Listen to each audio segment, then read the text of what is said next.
இப்போ தான் நம்ம கிடைக்க கடல் விரால் வந்திருக்கு பாருங்கள். ரெண்டுமே தூண்டில் கடல் விரால். இது கொஞ்சம் வெள்ளையாக இருக்குது பாருங்கள். வேதாரண்யத்துலேருந்து வர்றது கொஞ்சம் நீளம் கம்மியாகவும் வெள்ளையாகவும் ஃப்ரெஷ்ஷாகவும் இருக்குங்க. அடுத்தது தூண்டி வில மீனுங்க. எவ்வளோ ஃப்ரெஷ்ஷாக இருக்குது பாருங்கங்க. சும்மா பல பல பல பலன்னு இது குழம்பு வறுவல் ரெண்டுக்குமே அவ்வளோ நல்லா இருக்குங்க. இது எல்லாமே வந்து ஒரே சைஸுங்க. அடுத்தது சங்கராங்க. சங்கராலாம் பாருங்கள், நேற்று நம்ம கடைக்கு வந்த வெள்ளை சங்கராவும் இருக்குது, இந்த டார்க் பிங்க் சங்கராவும் இருக்குதுங்க. எவ்வளோ ஃப்ரெஷ்ஷாக இருக்குது பாருங்களேன்.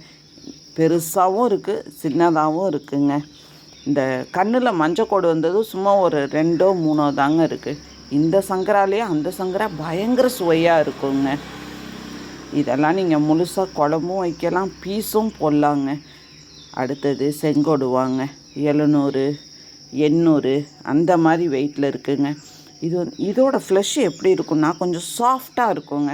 ஒரிஜினல் கொடுவாவை விட கொஞ்சம் சாஃப்டாக இருக்கும். அடுத்தது கண்ணாடி பாறைங்க. இந்த பாறை வாவல் மாதிரி நடுமுள்ளு மட்டும்தான், நல்ல சுவையாக இருக்குங்க சாப்பிட்றதுக்கு. அடுத்தது மத்திங்க. மருத்துவ குணம் நிறைஞ்ச மத்தி. இன்றைக்கி மத்தியெல்லாம் கொஞ்சம் சைஸாகவே இருக்குது. இதை குழம்பு வச்சு சாப்பிட்டோம்னா நம்ம உடம்புக்கு ரொம்ப நல்லது. அடுத்தது டைகர் இறாலுங்க. நல்ல பெருசாக இருக்குது. இவ்வளோ விலை கம்மியாக நம்மளுக்கு சீசனுக்கு தாங்க வரும். அந்த டயத்தில் நீங்கள் வாங்கிக்கோங்க. அதாவது அடித்து நொறுக்கப்பட்ட விலைன்னே சொல்லலாம். அவ்வளோ விலை கம்மி, அவ்வளோ ருசியாக இருக்கும், தித்திப்பாக இருக்குங்க. அடுத்தது சின்ன இறால், வெள்ளை இறால்.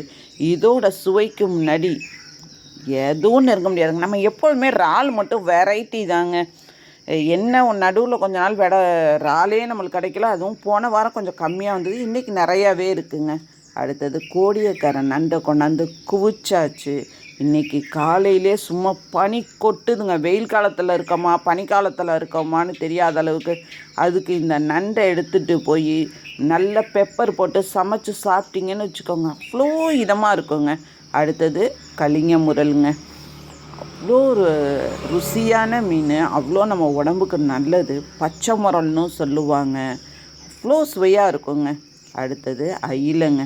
மத்தி சாப்பிட்றவங்க எல்லாருமே நீங்கள் அயிலையும் சாப்பிட்லாங்க.